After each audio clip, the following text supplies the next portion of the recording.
This took a while.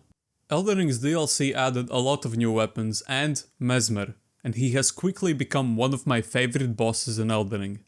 To test out how good the base game and the DLC weapons are, I decided to no-hit Messmer with every single weapon in the game. That's right, every single one of them. The rules of the challenge are quite simple. I used the Wretch class and gave myself 100 levels to create a build using every single talisman and buff I wanted. All of the weapons are upgraded to the max, and to keep the challenge more interesting, I am not allowed to use any Ashes of War, so that I don't just end up spamming broken Ashes of War, because I want to make this video more about the pure movesets of these weapons. Of course, I can't talk about every weapon in the game, there are like 300 of them. That is why I will rank only the weapon classes, and I will rank these weapon classes in a tier list, going from D to S. And yeah, if my rankings of weapon classes offend you or you disagree with them, just know that my opinion is objectively correct, so don't bother getting mad. The rankings will mostly consist of how well the moveset works against Messmer specifically, and also the damage output, though I will try not to talk about the damage unless it is extremely bad or good. And of course, a big factor is just how much I like the overall moveset and the vibe of the weapon class. Let's begin. First up we have the Daggers, and honestly, they are not all that bad. Sure, the range is not great, but you still get a very fast moveset that works great with multi-hit talismans and buffs, and so the DPS turns out to be pretty decent. All of the Daggers are pretty much the same moveset wise, they only have differences in scaling and status buildup. My favorite Daggers were the Scorpion Stinger and Reduvia. Overall, I would give Daggers a C tier. They are for sure usable, not a big challenge to no-hit with these, but there are better options out there. I don't even know where the fuck to begin with these. If you're talking about purely moveset, they are fine, the range is decent, better than most other weapon classes since you can throw them. But even then, the charge heavy is just too long for a weapon like this. Sadly, that is not all that this weapon lacks. The damage it does is so insanely minuscule that I need to make a tier just for this weapon and put it in the trash category. For context, most attempts took around 2 to 3 minutes with most weapons. With this weapon, it took me 7 minutes to beat Messmer. 7 fucking minutes. That is just beyond stupid. From Software afraid of making this weapon deal any damage, probably for PvP reasons or something, I don't know. But yeah, this goes in the trash tier. Straight swords are probably the most bland weapon, in my opinion at least. I do really like the ornamental straight sword because that is a paired weapon, so you get the power stancing moveset, which in my opinion looks cool as fuck. Definitely better than the normal one, when you're two-handing a straight sword. Look, they are great. You can't pick up a greatsword and be disappointed with it. It does what it needs to do and it does it great. The moveset is not flashy or super cool, but the damage output is pretty good, and the poise damage is also decent on most of the straight swords. You can easily do a whole Elden Ring run with a simple straight sword and you can easily beat the game. Except I would never do that as straight swords put me to sleep, but anyways, I will give them a solid B tier.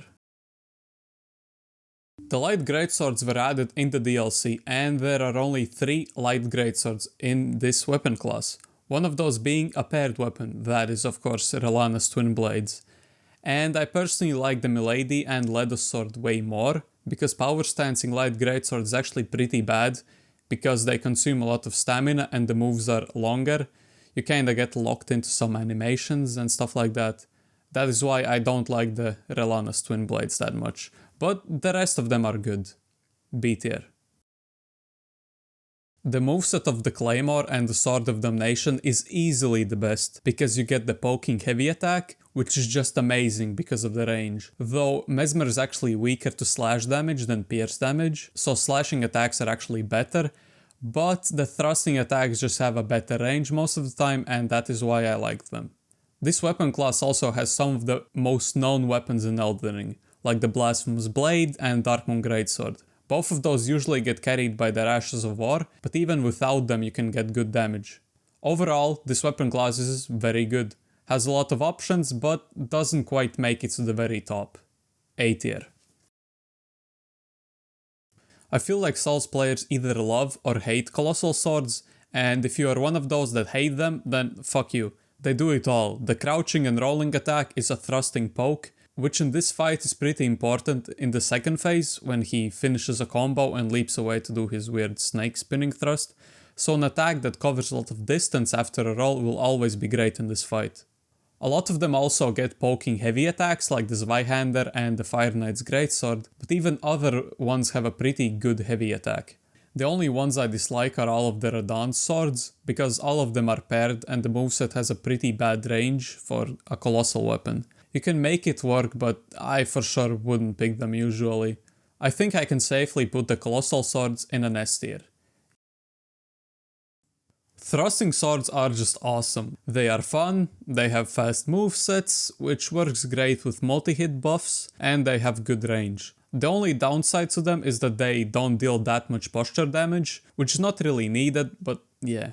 All of them are good picks, but I think I would have to say that the Cleanrot Knight Sword is the best because it has the thrusting heavy attack and not the weird slash the S-Stock has. Good weapon class, B tier, but like a high B tier. The heavy thrusting swords are just like thrusting swords, just a bit better for this fight. They usually have a better range and deal more damage. My favorite moveset was that of this weapon, because the thrusting heavy just has great range, but the sweeping heavy of stuff like the Great EP is also decent. Overall, I would give this an A tier. Now, curved swords are interesting. They are pretty mid-class if you just two-hand them, but they are like an S tier if you power stance them and do status builds like bleed or poison, because the power stance moveset works so well with multi-hit buffs and jumping attack buffs. And this weapon class actually has a few paired weapons, but most of them are not paired weapons, so they don't get the power stance moveset, obviously. And that is why I have to put this weapon class lower in the tier list. C tier. Okay, look, this weapon class is just insane, and I hate it. The moveset itself has like no sauce, at least in my opinion, but the damage you get is insane. Even more so because the moveset is honestly pretty fast. This weapon class is simply being carried by pure damage, because you just can't go wrong with these. They are easy to use and work well with this fight. I do hate the weapon class itself, it is just not appealing to me, and that is why I will put these in the A tier. Backhand Blades don't have a lot of options, they only have 3 weapons, but honestly, all of them are really solid. The Backhand Blade is probably my favorite, it just looks the best and has good damage, works great with multi-hit talismans, and is just amazing all around. The only one I do dislike is the Smith script one, because the charge heavy is a throwing attack and those just suck in general. And on the other 2 weapons, the charge heavy is the sleep that covers a lot of distance. So yeah, that's just better. This weapon class doesn't have the best range, but it is good enough in this fight. The damage you can get with these is just insane. I have to put these in the S tier. Who doesn't like katanas in Elden Ring? They have quite a lot of options, the movesets are very solid, almost everyone can use a katana and blast through the game. My favorite is probably the Naga Kiba. It is the longest of all the katanas and the heavy attack is a poke, which is just amazing. But honestly, a weapon that surprised me the most was the Sword of Night. It is mostly just a normal katana, but the charged heavy is the double slash that the Serpent Bone blade has, and it just looks so cool. But not only that, the charged heavy just dealt so much damage, I was honestly very impressed. You just can't go wrong with a katana, but there are some better options out there. A tier. Now this is what I meant by better options. Great katanas are just great, like it even has that in the name. The moveset is clean, covers a lot of range, deals a lot of damage, and the rolling attack is a poke, which is also just amazing. There are not a lot of options, but honestly you don't even need that, as all of them are great.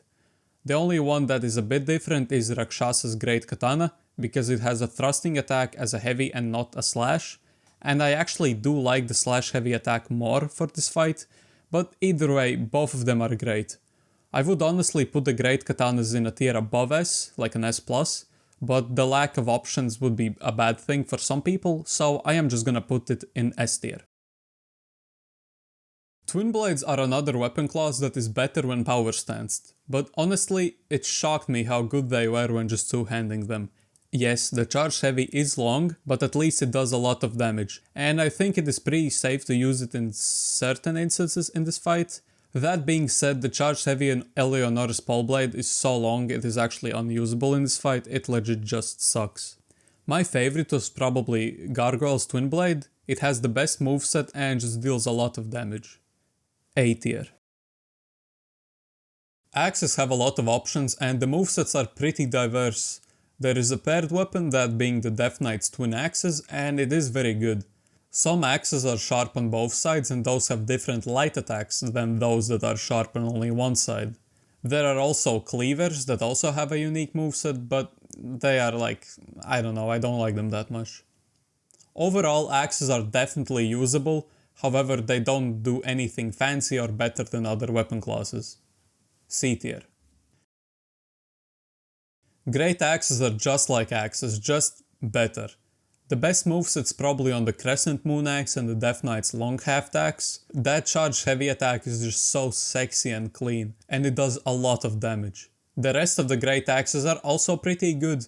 I really like the Anchor, like it is just so badass. Overall, they are great. B tier. Hammers are pretty decent, they get the job done, just kinda boring in my opinion. Definitely usable, but they get outshined by the great hammers, so yeah. C tier. Flails just simply suck. There is no other way to say it. The charge heavy takes 2.5 business days to land, and the damage is not even that good. The only redeeming quality this weapon class has is that they are somewhat usable if you just spam jumping attacks, but that is about it. D tier. Great hammers are just hammers, but a bit better. They have decent range and pretty good poise damage most of the time, though they are not the most interesting weapon class out there, but they get the job done. B tier. There are honestly a lot of different movesets in this weapon class, but the differences are only in the heavy attacks. The light attacks are all the same and they are all pretty good. This weapon class is just really good because of the high damage and high posture damage. And no hitting Messmer with these is just so simple. The only one that I disliked was Prelight's Hammer because the charge heavy is just too long. But other than that, the Colossal Weapons are amazing. S tier. Spears have way too many options for how mid this weapon class is. Like they are fine, you can use them and get good results. There are some very good spears like the Klinrod spear and the Cross Naginata, but most of them just feel very bland and they don't deal all that much damage. D tier. Now these are amazing. The range is really good, the movesets are really fun and the damage is just great. Like this weapon class has it all. I can't find many flaws in this weapon class, they easily go in the S tier. Now Halberds are really good, but some of them are a bit underwhelming in my opinion. Knight Rider Glaive and the Commander Standard are probably my favorite ones. The movesets are clean, deal a lot of damage and have great range.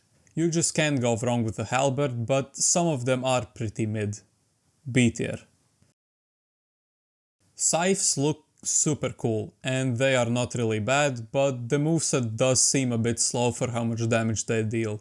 Like you can easily use these, they are not that bad, but they don't stand out with anything as well. My favorite was the Obsidian Lamina, because it looks really cool and the bleed buildup is pretty decent. Overall, I would give Scythes a C tier. Whips are just so bad, like they are legit bad. I don't know why they suck so much, but they just do. The damage output is extremely mid, and the posture damage is very low. But even if you stagger Messmer, you just can't actually repost because you can't repost with a whip, which just makes no fucking sense.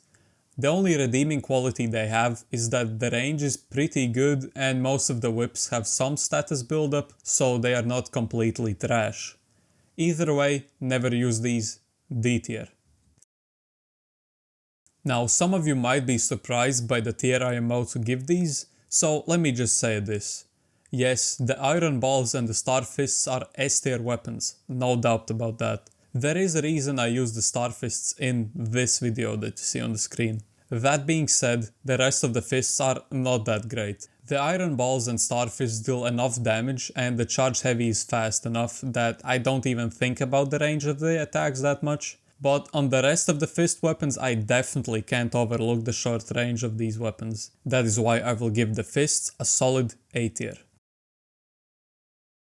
The hand-to-hand arts weapon class only has two options, those being Dryleaf arts and Dane's footwork. They are pretty much the same. Dane's footwork just has kicks, mostly instead of punches, and that's about it. I wouldn't say they are bad, but the damage is a bit lackluster. I like the Dryleaf arts more than Dane's footwork for this fight, but that is personal preference, so maybe some of you will like Dane's footwork more. D tier.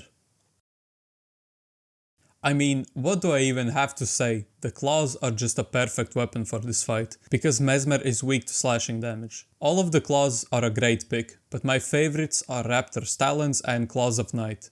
But yeah, this weapon class works great with the multi-hit buffs as well. Don't think there is much else to say, S tier. Beast Claws honestly surprised me a bit. I expected them to be way worse, but they are actually pretty decent. The range on them is actually good, because the light attacks make the characters move forward, so you can cover a lot of distance with these. The damage is also pretty decent, and the charge heavies can be a bit awkward to use, but other than that they are fine to use. C tier. Perfume Bottles are honestly not that good. Not just because two of them deal fire damage, which Messmer is strong against, but they also don't deal all that much damage in general. The range is bad, the charge heavies take a lot of time to do, and you can't repost with these. The poison and frost ones are alright because of the status buildup, but other than that I didn't like them all that much. D tier. Thrusting shields are alright, but the damage is pretty bad and the charge heavy is really long. Usually this weapon class is not that bad, because you get the ability to block with it, but since this is a no-hit run I can't block, which means that this just becomes a weapon that deals pretty bad damage. D tier. If you are wondering where the seals and the staffs are, I decided not to count them, because it would just turn into spamming certain spells and the only thing that would change is damage, so I decided not to include them in this video. Don't take any of these rankings all that seriously. You could ask me in a week what weapon class is my favorite and I could give you a different answer. Also, I believe anything above a D tier is perfectly fine to use. Even the D tier weapons are usable, but yeah. I hope you enjoyed this video. If you did, then press like and subscribe. See you in the next one.